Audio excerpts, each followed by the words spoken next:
நாளைக்கு விடிஞ்சா திங்கக்கிழமை, நாளையிலேருந்து ஒரு 3 வாரத்துக்கு கவர்மெண்ட் ஹாலிடேலாம் நடுவில் எதுவுமே வரல. ஸோ அதை நினச்சாலே கடுப்பாக இருக்குது. சண்டே மட்டும்தான் லீவ் வரும். கழுத கெட்டால் குட்டிச்சவருன்ற மாதிரி நம்மளோட ரொட்டீன், அதாவது குக்கிங், க்ளீனிங், ஒர்க்கிங் இதுதான் ஸ்டார்ட் பண்ணியாச்சு.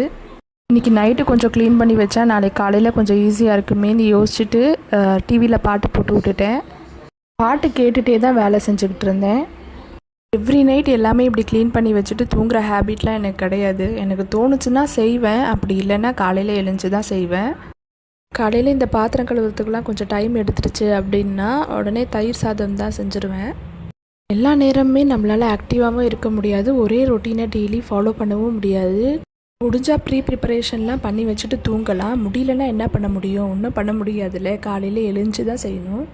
8:30க்கு ஸ்டார்ட் பண்ணேன். பட் இதெல்லாம் க்ளீன் பண்ணி வச்சுட்டு எனக்கு தூங்குறதுக்கு நைட்டு 10:30 ஆகிடுச்சு. ஒரு வழியாக எல்லாத்தையும் முடிச்சுட்டு தூங்க போயாச்சு.